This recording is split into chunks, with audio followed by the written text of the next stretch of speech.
Halo guys, ketemu lagi bersama kami. Bakal ngapain kami hari ini? Ya, pada hari ini kita bakal ngelakuin praktek transformator 3 fasa. Seperti apa keseruannya? Yuk, tonton terus videonya.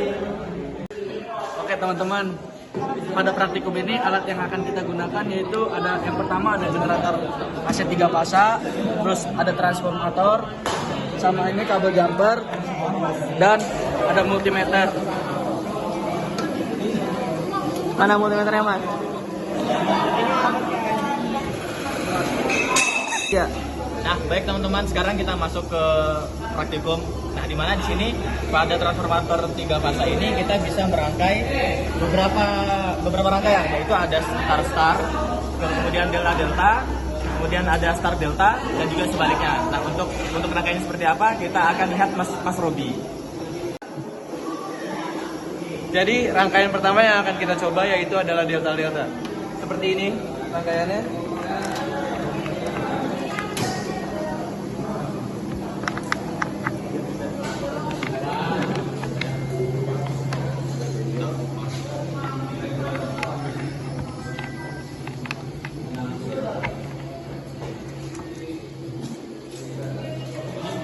Setelah delta susunan rangkaian ini sudah terpasang, lalu kita sambungkan saja RST-nya ke setiap pin hijau yang seperti ini.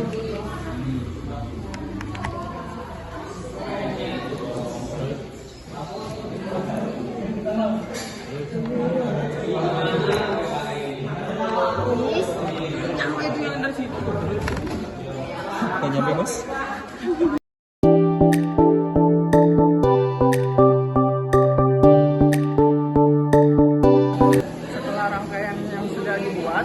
Kita akan melihat perubahan akibat RST dengan perubahan tegangan primer, di mana di sini kita ukur di R dan S. Rentangnya itu ada 100, 150 dan 220. Baik, untuk pertama kita ukur untuk yang S-nya dulu. Nah, setelah multimeter dihubungkan. Oke, sekarang kita langsung saja nyalakan. Fungsi regulator sudah enggak? Nanti ya, ini bentar. Baik, untuk nilai yang 100 dari generator, maka untuk tegangan primer di sini dapat dilihat itu berkisar di 52,6 atau 52,7 ya. Nah, boleh diubah untuk 150, Mas. 150. Oke, kita sesuaikan karena di sini posisi putarannya tidak sesuai dengan sini. Kita sesuaikan dengan manual sampai posisi 150.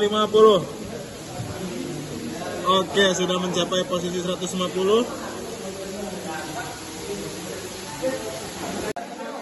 Didapatkan nilai yaitu untuk tegangan primernya di sini 78,3.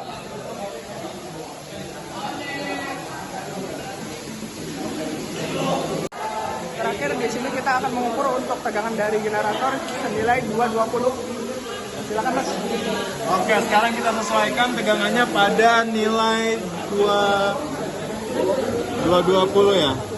Garis kedua. Pada baris kedua. Op. Oke, sudah. Silakan Mas Alif. Tegangan primer yang didapat dari 220 generator yaitu senilai 111,8 volt untuk tegangan primer. Selanjutnya kita akan merangkai dengan rangkaian yang berbeda. Sekarang kita ubah dari rangkaian delta ke delta star. Ini kita coba dulu untuk yang satunya.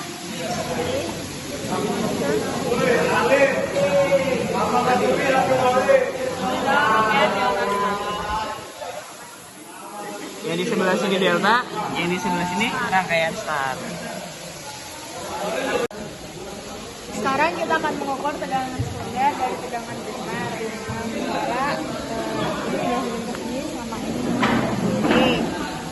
Mulai dari 100, 150 dan 220. Nah, sekarang kita atur generator AC ini ke angka 100. Dinyalain dulu, Mas. Nggak usah. Dari tegangan primer 100 didapatkan besaran tegangan sekunder sebesar 85,8 volt. volt.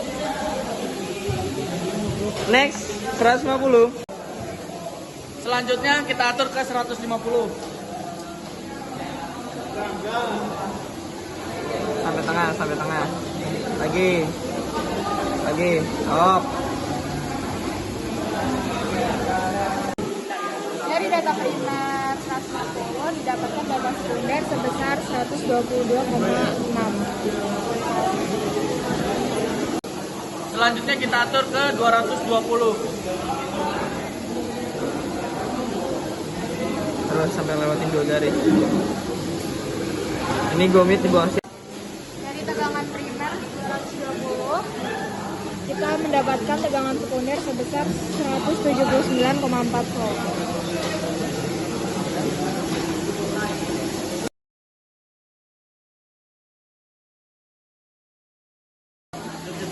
Oke, dari rangkaian Delta Star, sekarang akan kita ubah menjadi rangkaian Star Star.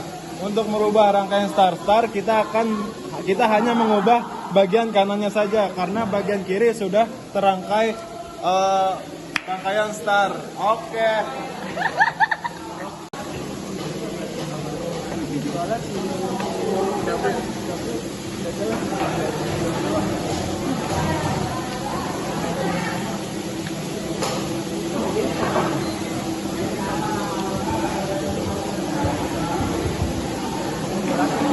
Oke, sudah bisa kita lihat ini adalah rangkaian dari Star Star.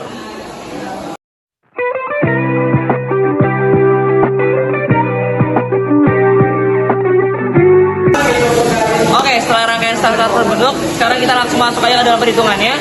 Di sini sudah dalam keadaan nyala, kita setting ke nilai 100, 150 dan juga 220. Bismillahirrahmanirrahim. Kita mulai dari angka 100.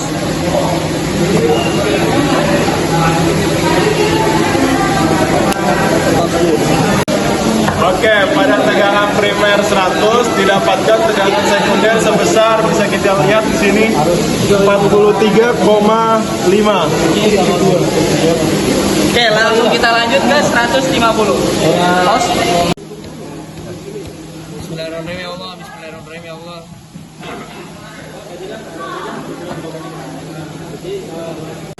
Oke, selanjutnya pada nilai tegangan primer 150 didapatkan nilai tegangan sekunder sebesar 67,6. Selanjutnya dilakukan perubahan pada nilai tegangan primer sebesar 220.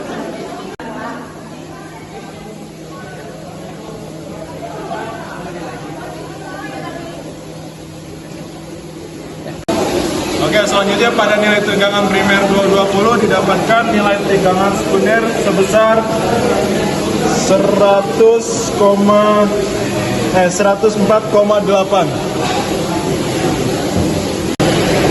Oke, sekarang akan kita ubah ke rangkaian Star Delta. Karena di sisi kanan udah menjadi rangkaian Star, sekarang kita ubah ke rangkaian Delta. Nah, ini Nah, teman-teman, di sini sudah jadi rangkaian Delta. Mari sekarang kita ukur.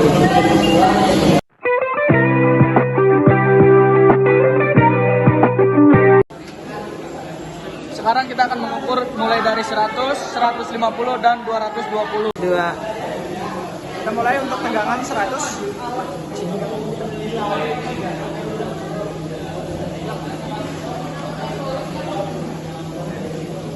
Nah, Silakan Mas Bapak. Nah, dari pengukuran tadi didapat tegangan 31,55 volt. Selanjutnya ini untuk tegangan 150. Baik, silakan Mas Bapak. Nah, untuk pengukuran 150 didapat tegangan 45,9. Selanjutnya untuk tegangan 220 primer.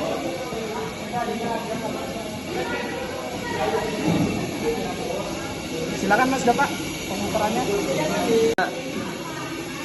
Nah, untuk pengukuran 220 didapatkan nilai 67,0 atau 67 volt. Baik, berdasarkan penelitian atau pengukuran yang telah dilakukan, didapatkan bahwa kesimpulan untuk analisis data pengukuran dengan 4 rangkaian berbeda, yaitu delta-delta, star-star, kemudian delta-star, dan star-delta. Di sini dimana memiliki karakteristik tegangan primer dan sekunder lebih stabil pada tegangan 150 hingga 220 dengan karakteristik setiap rangkaian berbeda. Di mana kalau untuk output sekunder yang paling besar didapatkan pada rangkaian yaitu delta dan star. Kemudian untuk tegangan paling kecil untuk sekunder didapatkan pada rangkaian di sini yaitu star delta. Kemudian untuk penggunaan tab sekunder di sini bersifat untuk mengatur tegangan keluaran agar sesuai dengan kebutuhan pada beban. Serta efisiensi konfigurasi hubungan delta-delta memiliki stabilitas yang lebih baik dibandingkan rangkaian yang lain, sehingga hubungan untuk star delta memiliki fleksibilitas di mana di sini penyesuaian tegangannya lebih dapat disesuaikan dengan beban. Jawaban, pentanahan pada sisi sekunder diperlukan jika trafo digunakan untuk sistem distribusi listrik yang membutuhkan referensi tanah untuk keamanan dan stabilitas. Namun jika tab digunakan hanya untuk pengaturan tegangan internal dalam sistem isolasi, pentanahan tidak perlu diperlukan. Nah, keputusan ini juga bergantung pada aplikasi dan desain sistem kelistrikan. Oke, selanjutnya akan menjawab pertanyaan dan jawaban di soal nomor 2. Pertanyaannya adalah, apa keuntungan dan kerugian trafo 3 fasa yang terhubung dengan delta? Jawabannya itu ada positifnya, itu tidak memerlukan netral atau cocok untuk beban 3 fasa murni. Yang kedua ada lebih tahan terhadap ketidakseimbangan beban. Dan yang ketiga itu operasi tetap berjalan dengan 2 fasa atau delta terbuka. Nah, negatifnya tidak menghasilkan tegangan fase ke netral. Yang kedua itu ada berpotensi terjadi arus sirkulasi akibat harmonisa. Dan yang terakhir itu membutuhkan lebih banyak kawat untuk aplikasi tertentu. Nah, untuk jawaban nomor 3 yaitu perbandingan trafo 3 fasa tunggal dengan 3 trafo 1 fasa. Untuk trafo 3 fasa tunggal, keuntungannya itu lebih ringkas, hemat ruang dan efisien, dan biaya instalasi lebih rendah. Nah, untuk kerugiannya, jika rusak, seluruh sistem berhenti, sulit dipindahkan dan dirawat karena ukurannya. Nah, yang 3 trafo 1 fasa, keuntungannya mudah diganti, tetap dapat beroperasi jika satu unit rusak, lebih fleksibel untuk aplikasi modular.